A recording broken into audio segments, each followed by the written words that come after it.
Hey guys, today it's the Matrix. Welcome to the Rhythm Matrix. I get a lot of people asking about strumming. You know, it's quite easy to go online and find chord charts and put this finger here and this finger here and mute that string and that's your chord. But playing rhythms and copying strumming patterns or coming up with your own strumming patterns is not necessarily as easy to get from tabs or chord charts. So this is going to be necessarily a kind of simplified um, explanation, but it's a great start, and you can expand this um, on your own, or studying with a teacher, or playing with a drummer. Drummers are great, percussionists are great people to talk to if you're a guitarist, because we kind of forget that sometimes the guitar is basically, especially an acoustic guitar, it's a drum with strings on it. You mute the strings and you got a percussion instrument. So let's talk about this concept of the matrix. I have started thinking about time, and depending on the piece of music you're playing, unless it's like a completely free form meterless piece, or just completely experimental avant-garde thing that's got no pulse. Most of the things we play have a pulse, and it's common in popular music for things to be in four beats per bar, 2 beats per bar, 3 beats, or combinations or divisions of that. But let's just stick with 4 beats in a bar for now.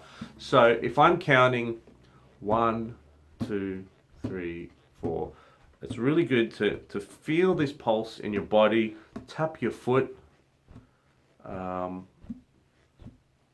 feel 1, 2, 3, 4. Now I'm just going to mute the strings, and when I say that, you can't see the guitar neck, but basically I'm just not playing a chord, and all 4 fingers are just lightly spread out. They're not pressing down, because if I press down, I'm going to get some kind of A flat demolished. So I'm just going to get that sound, yeah? Just that sort of percussive, muted sound. So I'm just going to strum. I'm going to tap my foot in time with 4 beats, and I'm going to strum 1, 2, 3, 4. Now, in a song, you might not be hearing this strumming pattern, but this is going on underneath the music. Excuse me. So 1, 2, 3, 4. We call these downbeats, and as a guideline, it's quite helpful to think of these downbeats as beats that you play with a down strum for now. 1, 2. Let's slow down a little bit. 1, 2, 3, 4. And if I have upbeats, they're the notes in between. They're the beats in between that I would. This is called subdividing, but I would say 1 and 2 and 3 and 4 and 1 and 2 and 3 and 4. Now those ands you can play with an upstroke. 1, 2, 3, 4. 1 and 2 and 3 and 4 and 1. I'm just going back to downbeats, and then 1 and 2 and 3 and 4 and 1. It's really a really great habit. Annoying for people around you, but whenever you listen to music, try to tap the beat, right? Try to tap the pulse and find out where the downbeats are, and find out where the main beat in each bar is. So find out where beat 1 is, like 1, 2, 3, 4, 1, 2, 3, 4, 1, 2, 3, 4, and tap. And it can annoy the hell out of people around you, but you're doing your music homework. You're finding the pulse of the music. So how does this relate to coming up with strums or copying strums? Well, let's keep thinking about this idea of down beats are downstrokes and upbeats are upstrokes. So if you look at example 1, I've got here my high-tech resources. Pattern number 1 is just downstrokes, downbeats. So it's 1, 2, 3, 4. 1, 2, 3, 4. Pretty straightforward. Now if we look at the next one, I've got the and next to 2. So I'm going to go 1, 2 and 3, 4. 1, 2 and 3, 4. I'm going to play that with the upstroke on the and of 2. 1, 2, and 3, 4. 1, 2, and 3, 4. Does that make sense? I hope. 1, 2, and 3, 4. If I put a chord on it for a second.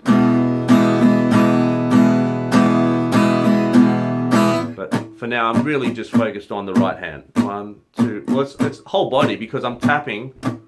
I'm trying to feel the pulse. The next one, number 3, we got the and is on beat 3, or the and of beat 3. So it'll be 1, 2, 3, and 4. 1, 2, 3, and 4. And in a sec, we're going to play all of these straight through without talking.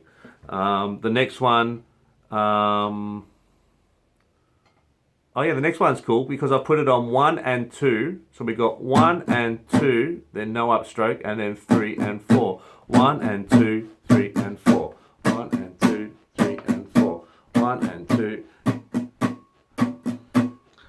Not only does it help you or give you an opportunity to really focus in on rhythm without worrying about changing chords. You know, our focus is just on the groove. It's a chance for you to have a look at what your right hand's doing too. I see people trying to achieve their down ups with this sort of locked forearm and wrist, and just what I call the window wipers. You know, just a huge forearm movement all coming from the elbow. There's a little bit of that movement, but we're trying to be relaxed and loose, and it's actually a wrist rotation as much or more than shoulder or elbow movement. So you can actually, if you do this sort of exercise where you don't move your elbow at all, I can still strum just by rotating my wrist. Now I'm not going to actually perform like this, but it just illustrates that, so hopefully you can see that my forearm's not moving except for rotating. So I'm going to incorporate that movement into a little bit of elbow movement, but there's definitely not a locked wrist, and it's quite loose. The pick hold is loose.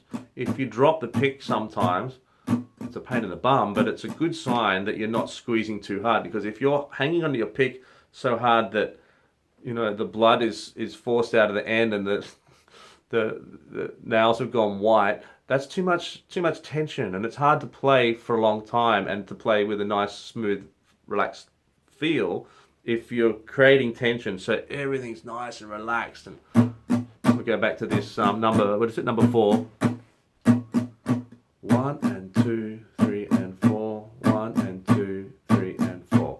1 and 2, 3 and 4. Now a little bit cheeky on the last one because I've dropped beat 3 out altogether. That can be a great sound, and it can be a bit of a challenge. So we've got 1 and 2 and 4. 1 and 2. I'll say 3 quietly. 1 and 2, 3 and 4. 1 and 2, 3 and 4. 1 and 2, 3 and 4. 1 and 2, 3 and 4. So this is where you're actually starting on and up.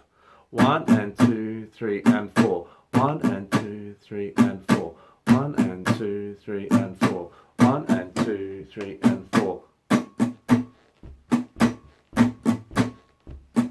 If you're tapping your foot, you'll hear the foot tap on beat 3 and no strum. So it's really cool to do this. It sort of creates a habit of downstrokes for downbeats and upstrokes. So when you hear these cool strumming patterns where there's downs and ups and it seems like there's no rhyme or reason to it, quite often it's just downstrokes on downbeats and upstrokes on upbeats. And that, once you sort of get that, it's kind of cool to make up your own rhythms that sort of get quite funky. We'll build onto this video with more complex rhythms, but for now, let's just play through from 1 down to 5. Is it 5? 5. And we'll just do maybe 4 repetitions on each one and then move to the next one. Okay, you ready? So all on every beat first of all. 1, 2, here we go. 1, 2, 3, 4. 1, 2, 3, 4. 1, 2, 3, 4. 1, 2, 3, 4. Next one. 1, 2, and 3, 4. 1, 2, and 3, 4. 1, 2, and 3, 4. 1, 2, and 3. Next one. 1, 2, 3, and 4. 1, 2, 3, and 4. 1, 2, 3, and 4. 1, 2. Next one. 1 and 2, 3 and 4. 1 and 2, 3 and 4. 1 and 2, 3 and 4. 1 and 2, 3 and 4. Next one. 1 and 2, 3 and 4. 1 and 2, 3 and 4. 1 and 2, 3 and 4. 1 and 2, 3 and 4. How'd you go? Hopefully good. And the great thing is you can just do this over and over and over until putting downstrokes on downbeats and upstrokes on upbeats just starts to feel like second nature. And then when you hear something like you know, I always early on teach people the Paul Kelly to her door chord progression. So it's G, D, C. I might just move this for a second, but you know, it's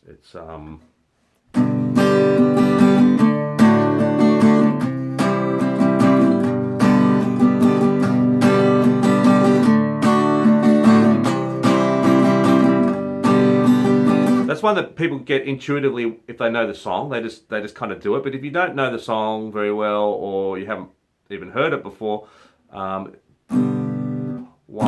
2, 3, and 4, and 1, 2, 3, and 4, and 1, 2, 3, and 4, and 1, 2, 3, and 4. And so if I take the chords out, 3 and 4, and 1, 2, 3, and you can see what's happening. The upstrokes are only on ands, and the downstrokes get all of the main beats. So maybe take a song that you like, that you're learning, or that you want to learn, and try to figure out where the pulse is and where the downbeats are. Let me know how you go. Let me know what song you're interested in or that you're working on. Even send me a video. But this can be a great way to relaxing and feeling confident about your rhythm playing, your strumming. All right, thanks guys. Hope to see you again. Bye.